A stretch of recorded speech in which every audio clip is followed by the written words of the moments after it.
Assalamualaikum warahmatullahi wabarakatuh. Kalau anak muda sekarang narkoba, ganja, sabu-sabu, pil anjing gila, lem kambing, apa yang mau diharapkan ke depan? Kalau anak muda sekarang geng motor, pacaran, LGBT, nauzubillah, mudah-mudahan Allah menyelamatkan anak-anakku sekalian. Jadi kalau ada orang yang meragukan masa depan Indonesia, bagaimana Indonesia ke depan, jangan-jangan Indonesia ini bubar, jangan-jangan Indonesia ini dijajah, jangan-jangan Indonesia ini tidak punya pemimpin lagi. Kalian salah, Indonesia punya pemimpin. Datanglah di IBS, Indonesia Bahagiakan Santri. Kami punya calon-calon pemimpin masa depan Indonesia, insya Allah. Dulu kita dijajah Belanda, habis Belanda datang Jepang, dibom Hiroshima Nagasaki, selesai datang PKI, selesai PKI datang sabu-sabu, datang drama Korea, datang kabikaci kabigam coach hocho tahe, datang WhatsApp, datang Instagram, Telegram, miligram, kilogram, datang Facebook. Hancur anak-anak muda kita ini, dirusak dengan YouTube, dirusak dengan internet. Tapi jangan lupa, orang tahu Munzalan itu dari internet. Saudara saya yang ada di Halmahera, di Tidore, di Ternate, itu kenal Ustaz Abdul Somad dari www.youtube.com. Jadi internet ini seperti pisau. Adik-adik bisa jahat dari internet, bisa jadi psikopat, bisa jadi pembunuh.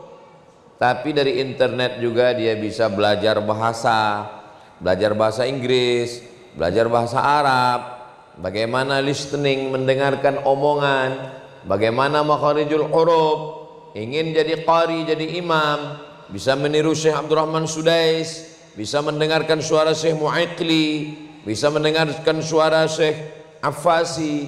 Maka internet ini juga bisa positif. Sama seperti pisau. Kalau pisau ini dipegang anak bayi umur 5 tahun, dipotongkannya ke leher, ke nadi, mati. Tapi kalau pisau ini dipegang orang berakal, dipotongkannya ke ayam, itulah ayam yang kita makan tadi. Dipotongkannya ke kambing, itulah sup kambing yang kita makan tadi. Jadi jangan salahkan pisaunya, karena pisau benda mati. Salahkan orang yang memegang pisau.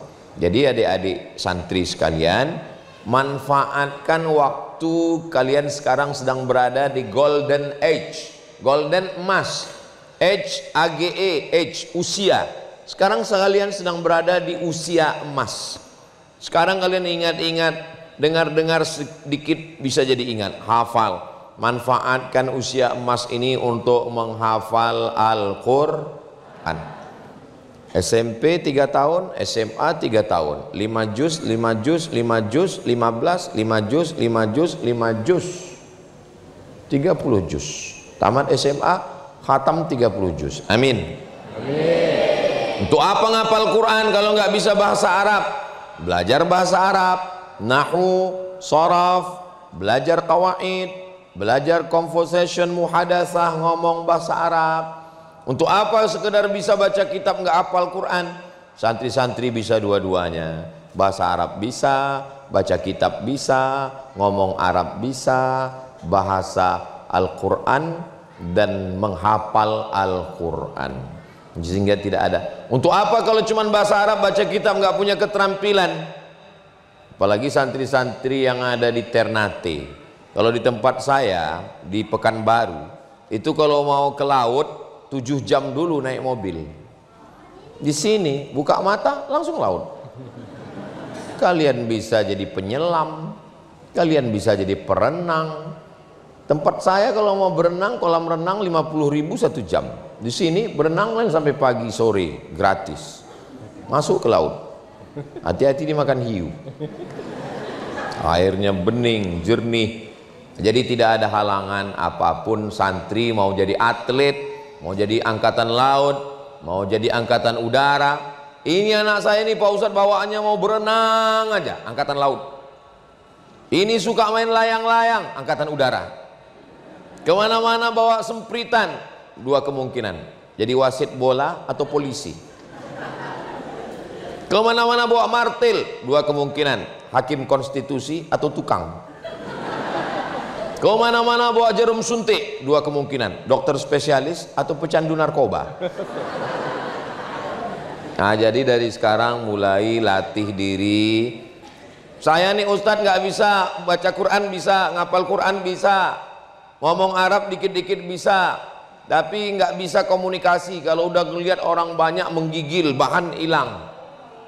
Dilatih, latih ngomong, ada handphone, latih ngomong. Kalau ngomong depan orang banyak mungkin grogi, tapi ngomong depan handphone hidupkan. Hai guys, apa kabar kamu hari ini? Dunia berubah, Ternate berubah, yang tidak berubah itu satu, rasa aku ke kamu. Nah, setelah direkam diulang lagi. Oh ternyata pas ngomong tadi kepalanya terlalu miring. Ulang lagi. Ternyata waktu ngomong tadi matanya terlalu banyak kedipnya. Jadi kita tidak bisa melihat kekurangan kita. Yang melihat kekurangan kita itu orang lain. Dan sekarang ada orang lain yang bisa menilai kita. Siapa itu? Smartphone.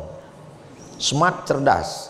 Phone, handphone. Smartphone, handphonenya cerdas. Yang punya bodoh. Maka adik-adik jangan khawatir, nggak ingat, sudah dibantu oleh www.google.com. Jangan khawatir kehilangan guru, bisa diulang lagi. Ceramah Ustadz Somad ini, kalau adik-adik lupa, jangan khawatir, bisa diulang di channel Ustadz Abdul Somad Official. Subscribe, like, share, and comment. Nah, zaman saya dulu, ini cerita zaman saya, kalau mau ngelatih baca koran Arab, nunggu jamaah haji pulang dari Makkah, datang ke rumah jamaah haji, nyari koran bekas sampul kurma. Ibu kemarin ada bungkus kurmanya? Ada. Mana bungkus kurmanya Bu? Sudah dibuang di tong sampah. Cari di tong sampah, baru dapat koran Arab untuk latihan baca Arab. Kalau mau dengar khutbah bahasa Arab, datang ke UIN, jumpai jurusan bahasa Arab, minjam kaset pidato bahasa Arab. Begitulah susahnya zaman saya. Adik-adik sekarang mau baca koran yang terbit hari ini di Kairo, langsung tinggal buka handphone, buka www.ahram.com, keluar koran Ahram Kairo Mesir pagi ini. Orang Mesir belum baca, orang Ternate udah baca. Kenapa? Karena lebih dulu pagi di Ternate baru di Kairo. Begitulah hebatnya zaman sekarang. Saya waktu mau ke Mesir, nyari informasinya belum ada. 1998 ke Mesir, belum ada internet. Jadi nyari informasinya kemana? Nulis surat dari Riau kepada temanku yang ada di Medan. Tolong kalau ada info tes ke Mesir, tolong carikan. Masukkan ke kotak pos, sampai seminggu, dia balas dari Medan ke rumah saya seminggu, baru dapat. Kepada temanku Abdul Somad, ada tes ke Mesir. Tengok pendaftaran terakhir tanggal sekian. Rupanya hari ini terakhir. Begitulah susahnya informasi. Kalian sekarang tinggal tulis Kementerian Agama Republik Indonesia, enter. Ke Sudan, ke Mesir, ke Yaman, ke Maroko, ke Libya, bertarung di internet. Pertarungan zaman dulu, pertarungan ordal. Orang dalam. Kalau nggak ada orang dalam nggak dapat info. Pertarungan kalian sekarang otak. Sekarang siapapun bisa bertarung untuk ke Mesir. Kenapa? Tesnya online.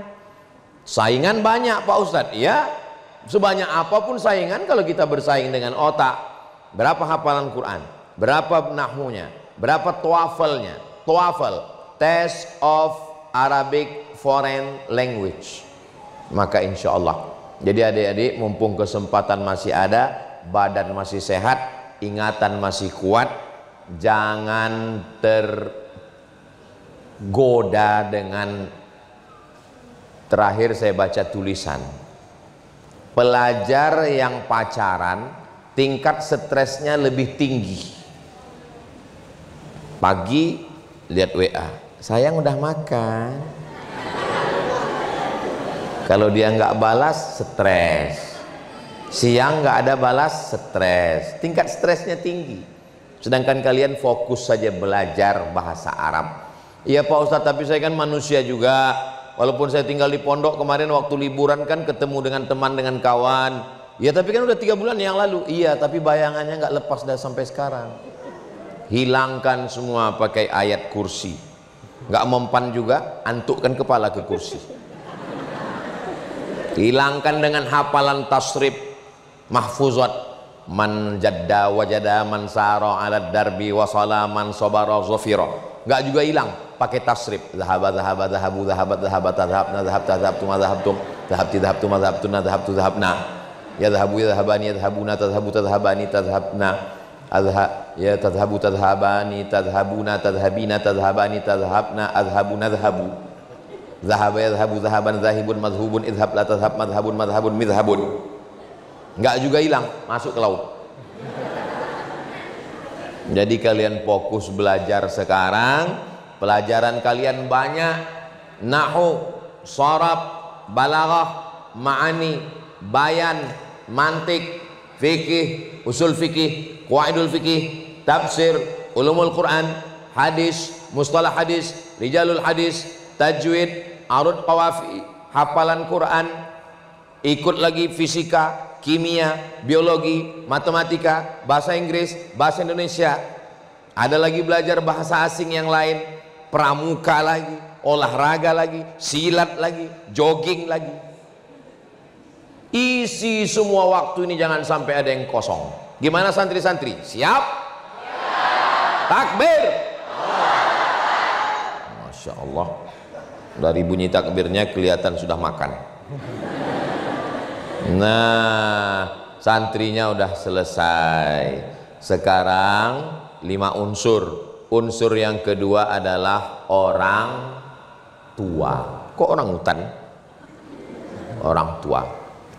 Santri sudah dididik dengan pendidikan agama, pakai celana panjang, pakai sarung. Jangan orang tuanya di rumah pakai celana pendek. Hitam-hitam si tampuk manggis, sudahlah hitam lutut bekudis.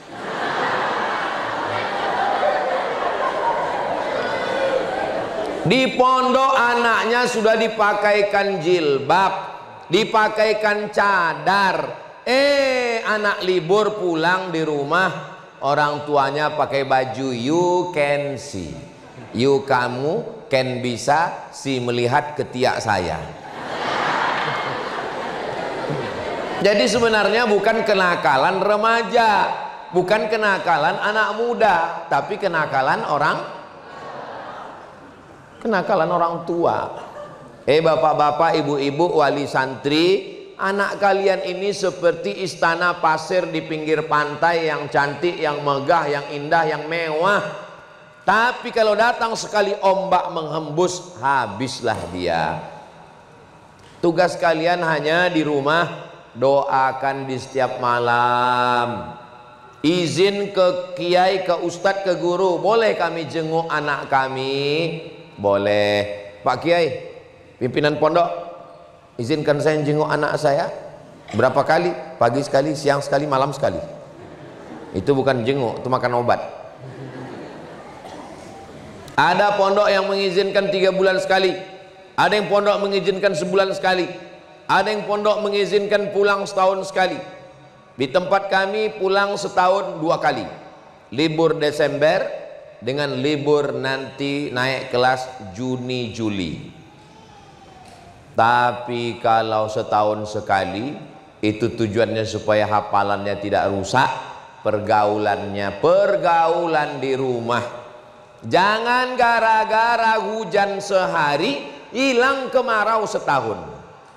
Sudah dididik dengan baik, dibangunkan tahajud malam, sholat subuh berjamaah, masuk kelas sampai zuhur, zuhur berjamaah, zuhur ke asar baca kitab, asar berjamaah, asar ke maghrib olahraga, maghrib berjamaah, maghrib ke isya ngulang hafalan, isya berjamaah, habis isya makan sampai jam 10 ngulang hafalan baca kitab. Begitu sampai rumah balas dendam, orang tua nggak ngontrol, dari mulai hari Sabtu bangunnya hari Senin, nggak makan, nggak sholat, nggak mandi, nggak bangun, sekalinya bangun nembak musuh yang nggak mati-mati, game online. Padahal di pondok sudah dididik. Siapa yang merusak anak-anak ini? Yang merusak adalah orang tua. Tapi orang tuanya kan nggak hadir semua hari ini Pak Ustadz. Orang tuanya nggak hadir.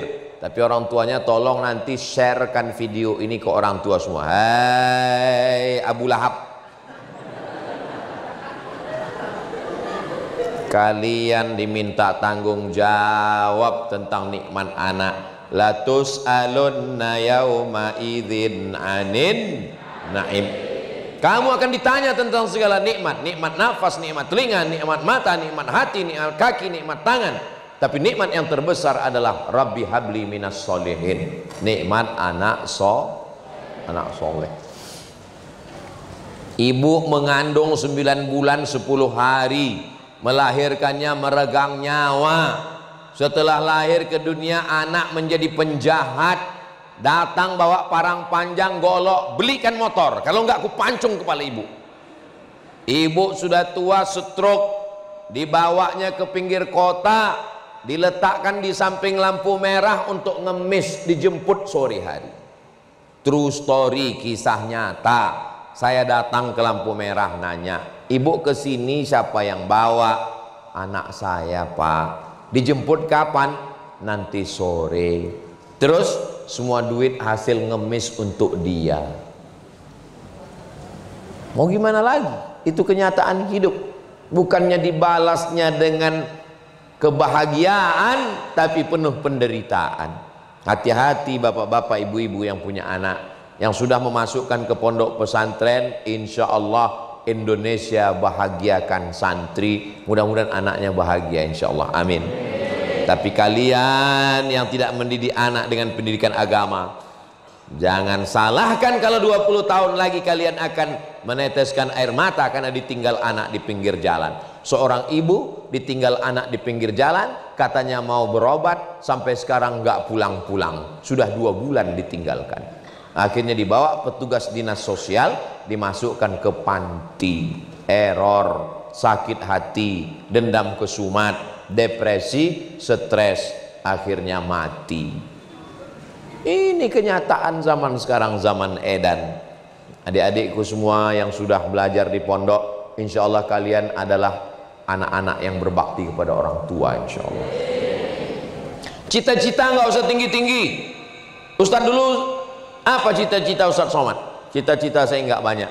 Aku mau kuliah S1, S2, S3, S teler, S cendol, S doger.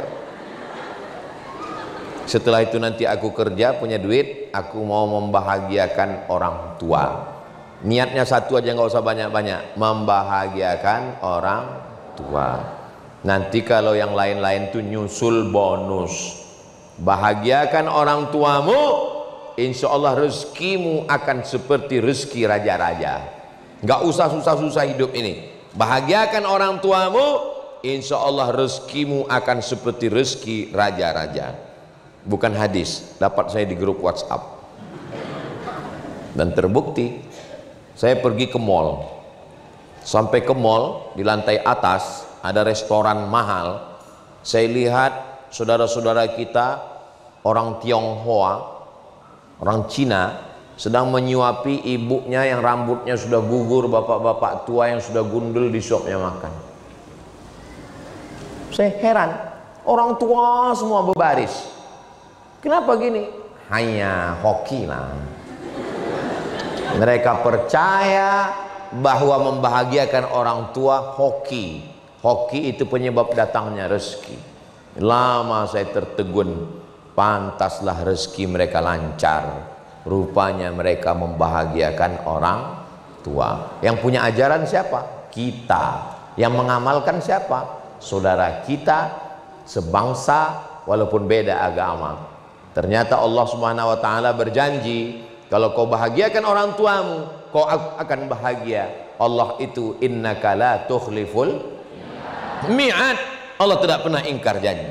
Jadi kalau mau bahagia, bahagiakan orang tua.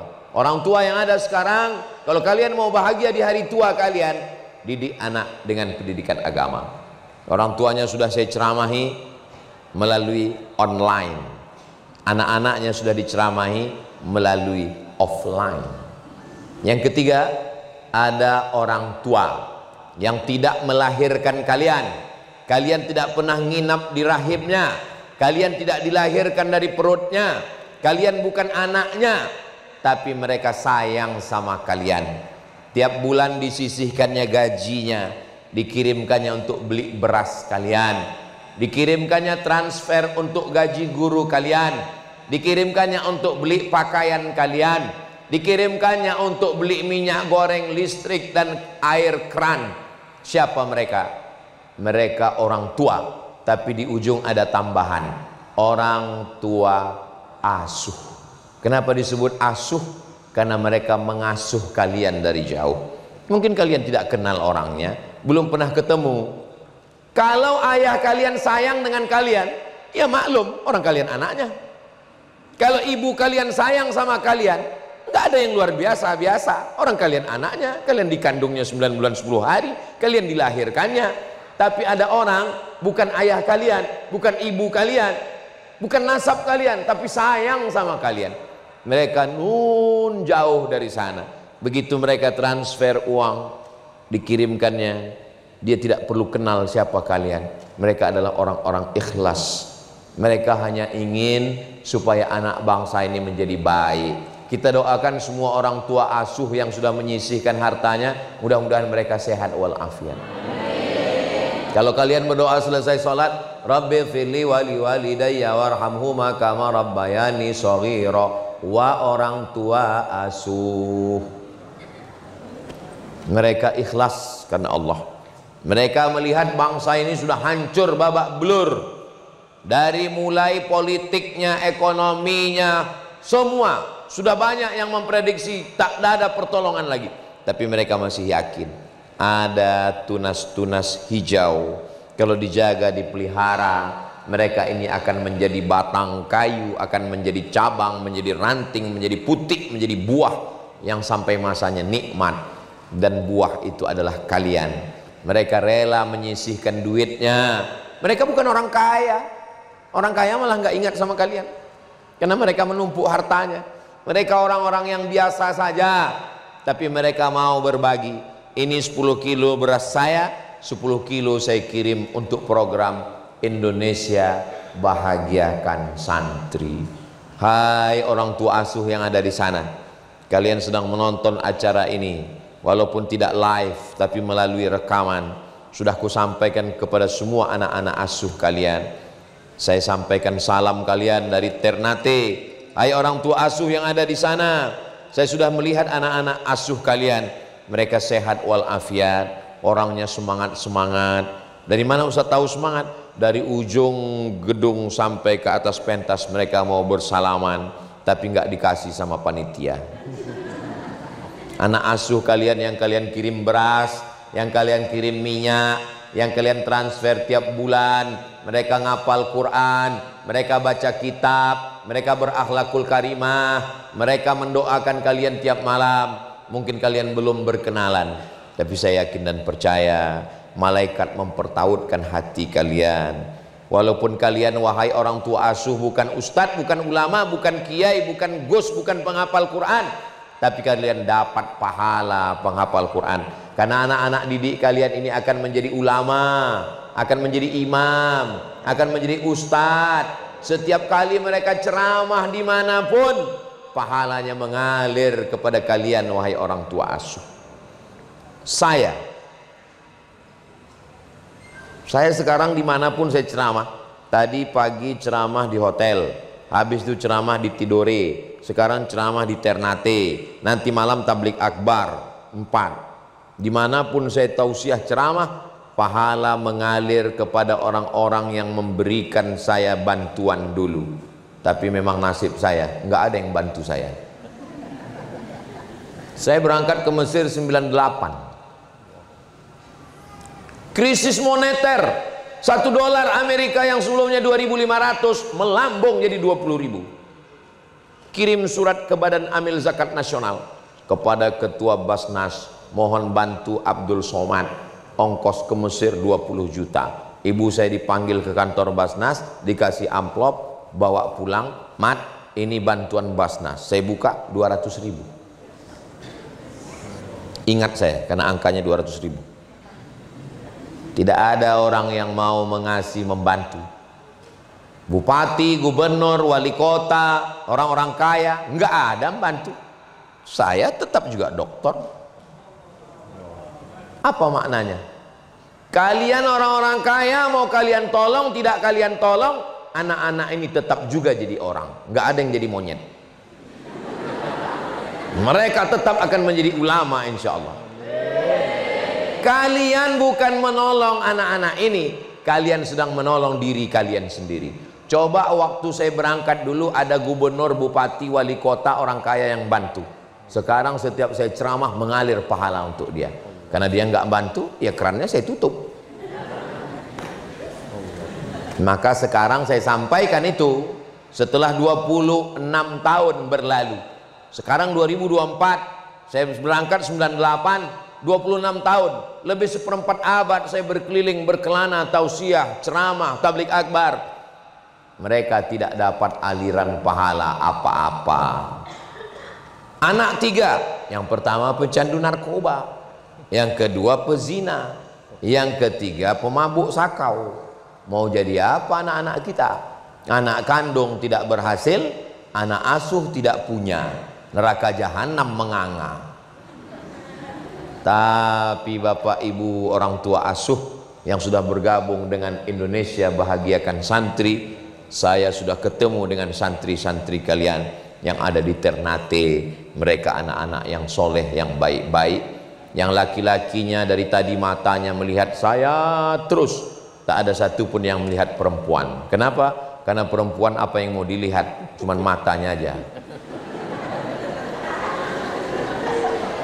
Hai Bapak Ibu orang tua asuh, kalian jangan khawatir anak-anak ini nakal. Karena di sini santri-santri, jangankan rambutnya, jangankan betisnya, jangankan lengannya, wajahnya pun tak kelihatan. Mereka menutup, yang nampak hanya biji matanya saja. Terpelihara, terjaga. Kita masuk ke dalam mall, mallnya dikunci. Sampai di dalam mall ada supermarket, supermarketnya dikunci. Di dalam supermarket ada etalase kaca, kacanya dikunci. Dalam etalase kaca ada buah, buahnya disampul plastik. Itulah buah yang dicari-cari orang. Adapun buah yang dibuka di pinggir jalan, kena debu, kena panas, kena kuman, kena bakteri, tidak akan dibeli orang. Yang dicari orang adalah buah yang ada di dalam mall, harganya mahal. Kenapa? Karena dia terjaga dan terpelihara. Faham? Nyambung? Apanya yang nyambung? Mereka berada di dalam mall, mallnya ada di dalam, terkunci semuanya. Di dalam mall ada supermarket, dalam supermarket ada etalase kaca, dalam etalase kaca ada buah, buahnya bersampul plastik, terjaga, terpelihara. Bukan buah pinggir jalan yang dibelah, sudah keluar kulitnya, sudah lisut, sudah tidak bercahaya, sudah tidak ada lagi, dirasa pun rasanya asam minta ampun. Dijual dengan harga murah, pada akhirnya busuk di pinggir jalan. Ini santri-santri yang terjaga, terpelihara. Wahai orang tua asuh, Walaupun kalian belum pernah ketemu, mata saya menjadi wakil kalian. Saya sudah melihat anak-anak santri kalian terjaga, terpelihara. Insya Allah hidup boleh berhenti, tapi amal jariah terus mengalir walau sesudah mati, insya Allah. Amin ya Rabbal. Santrinya sudah, orang tuanya sudah, orang tua asuhnya sudah. Yang keempat, guru-gurunya.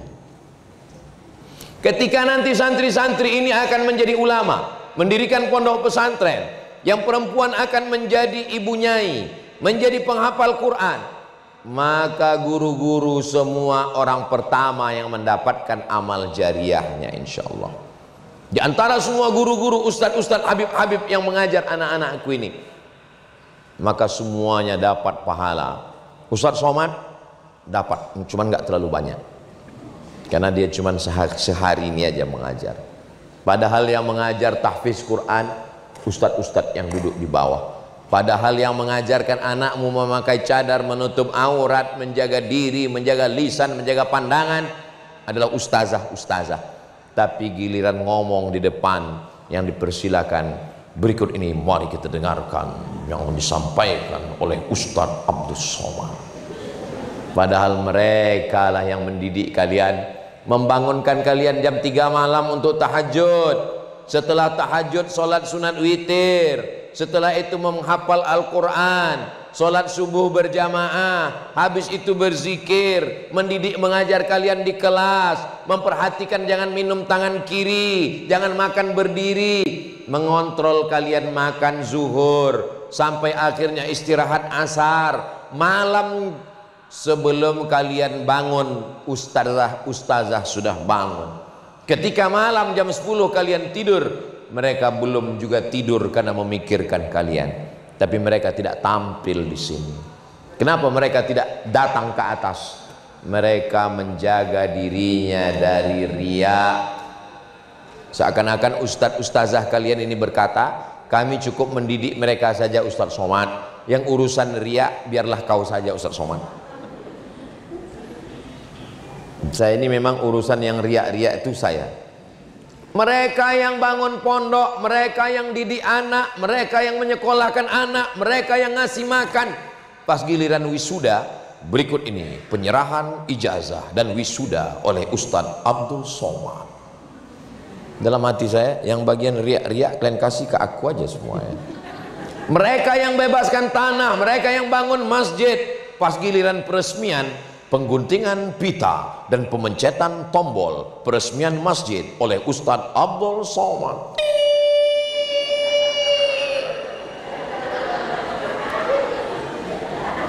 Begitu juga dengan hari ini.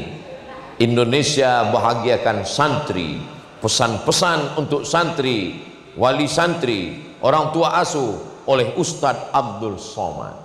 Padahal mereka amalnya lebih banyak. Maka saya khawatir nanti pas di akhirat semua ustadz ustazah masuk surga, terus pas Ustadz Somad masuk secara seremonial. Tapi saya yakin dan percaya, saya, Puang, Tokyah, kami masuk surga berkat doa-doa kalian semua, insyaallah. Jadi memang kami sudah bagi-bagi tugas. Ada yang jadi kiper jaga gawang, ada yang jadi back menjaga kanan kiri, ada yang striker penyerang. Dan kami tidak saling menyalahkan. Ustadz-ustazah ini nggak ada yang menyalahkan. Apa tuh Somad itu nggak pernah ngajar, nggak pernah bangunkan santri, pas giliran kata sambutan dia aja ngomong di atas. Nggak pernah.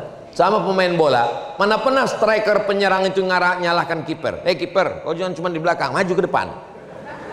Nggak pernah. Dan kiper pun nggak pernah marah sama striker. Hei striker, kalau kau memang jantan jaga sini. Nggak pernah. Kita sudah bagi-bagi itu tugas. Ada yang bangunkan malam, ada yang ngasih makan, ada yang ngontrol masak di dapur, ada yang bagian mengamati pakaian santri, ada yang murojaah hafalan Quran, ada yang membacakan kitab, ada yang tablik akbar dan ceramah. Kita sudah bagi-bagi tugas. Puang datang ke Jakarta mencari peluang-peluang kira-kira beras bisa bertambah, karena pondok semakin bertambah berasnya enggak bertambah. akhirnya jatah berkurang. To'yah terus berkeliling, Ustaz Somad juga kemana-mana ceramah. Jamaah sekalian, cukup 1.000 sehari, sebulan 30.000. Salah, 25.000 karena tanggal merah tidak dihitung. 25.000 sebulan, 1.000 sehari. Anda sudah mendapatkan amal jariah karena santri-santri Anda menghafal Quran, menjadi guru, menjadi dai, menjadi mudir pesantren. Itu yang kita sebutkan semua. Anda tidak perlu datang ke bank. Nanti di awal bulan akan datang ke rumah Anda pakai baju kaos hitam, Paskas, pasukan khusus Abdul Somad,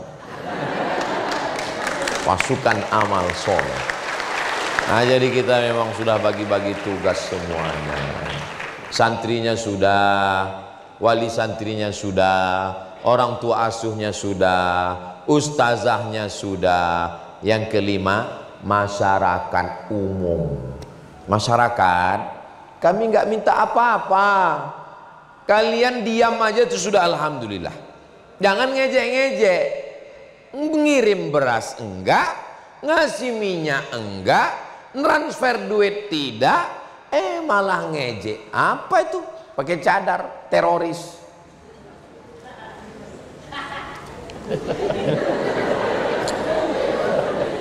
Kalian masyarakat, kalau bisa bantu-bantu.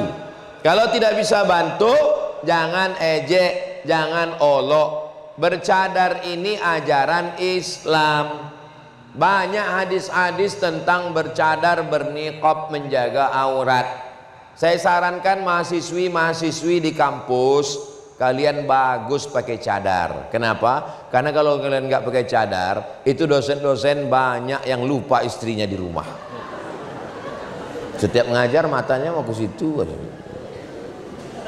Begitu juga dengan laki-laki. Kalau perempuan itu menutup auratnya, maka sekali, 2, 3 kali pandang, setan tidak bisa menggoda dia. Gimana setan mau menggoda? Coba kalau perempuan itu terbuka auratnya, kata setan, lihat betisnya, lihat kakinya. Kalau pakai cadar, apa yang mau dilihat? Kata setan, lihat matanya. Kata setan, iya juga ya, nggak bisa ya, kata setan. Setan kehabisan jurus. Perempuan dalam Islam itu menutup wajahnya bukan untuk melindungi dirinya, tapi dia untuk melindungi suami kalian yang buaya darat. Semua yang di air itu baik, tapi kalau sudah naik ke darat jadi jahat. Contohnya lintah darat. Satu lagi buaya, itu banyak ngaku. Maka masyarakat jangan ngejek. Apa tuh tinggal di pesantren, dalam penjara? Kau kan masyarakat, kau kan punya anak, kau kan punya istri, kau punya anak perempuan. Kira-kira kalau anak-anak tinggal di pondok, tidak narkoba, tidak LGBT, tidak geng motor, tidak ngebut, tidak garong, tidak jahat, apakah saudara kita yang berbeda agama itu terganggu? Tidak. Apapun agama aja di Indonesia, dengan pondok pesantren ini, wa ma arsalnaka illa rahmatan lil alamin. Tidak ada anak pesantren mengganggu orang berbeda agama, karena di dalam Islam diajarkan, la yanhakumullahu 'anil ladzina lam yuqatilukum fid din wa lam yukhrijukum min diyarikum. Kalau mereka tidak mengusir kamu, tidak memerangi kamu, antabarruhum, boleh berbuat baik, wa tuqsitu ilaihim, bersikap adil. Dalam Islam kita tidak diajarkan untuk ganggu agama orang. Wala ana abidum ma'abattum wala antum abiduna ma'abudu lakum dinukum. Jadi saudara-saudaraku sebangsa setanah air, mungkin kita berbeda akidah, tapi kalau anak santri pesantren ini baca kitab, hafal Quran, berakhlakul karimah, dia tidak ganggu kalian, dia hormati kalian. Ini saudara kami memang bukan seagama, bukan seakidah, tapi saudara kami sebangsa setanah air. Kalau ini saudara kami se-Islam, kami diikat dengan la ilaha illallah. Tapi ini saudara kami se-Indonesia, sama-sama Pancasila, Undang-Undang Dasar 45, NKRI, Negara Kesatuan Republik Indonesia. Apa yang disampaikan Ustadz Somad tadi bersama IBS Indonesia Bahagiakan Santri? Ada 5 unsur. Apa aja yang 5? Aku nggak ingat lagi. Santri, wali santri, orang tua asuh, guru, masyarakat. Kalau kita bersama, maka kita bisa berkarya. Kita tidak sama.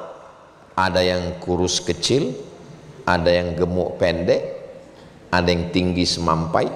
Semua kita bekerja sama. Justru karena berbeda inilah kita bisa bersama. Bayangkan kalau jari ini jempol semua, gimana kita bisa bekerja sama? Di balik kekurangan ada kelebihan. Memang kelingking ini punya kekurangan, dia kecil, tapi dia punya kelebihan. Apa kelebihannya? Dia bisa ngupil. Coba kalau jari ini jempol semua, nggak kuat. Yang ketawanya nyusul baru ngupil. Jadi di balik kelemahan kita ada kelebihan-kelebihan. Melihat orang jangan lihat kekurangannya, melihat diri lihat kekurangan kita. Kalau lihat orang lihat kelebihannya. Kalau melihat kebaikan lihat kebaikan orang. Kalau lihat kejahatan lihat kejahatan kita. Lupakan kebaikan kita, ingat kebaikan orang. Ingat-ingat kejahatan kita, lupakan kejahatan orang. Karena kalau kita lihat kebaikan kita, muncul sombong, angkuh. Kenal dengan si anu yang profesor doktor itu? Dia doktor itu kan karena saya ngirim beras dulu. Coba kalau nggak saya ikut program IBS, sudah mati kelaparan dia. Transfer, lupakan. Saya alhamdulillah Ustaz Somad untuk program Indonesia Bahagiakan Santri, begitu saya transfer saya lupakan. Saya transfer saya lupakan. Berapa Bapak transfer? 2.000 perak Pak.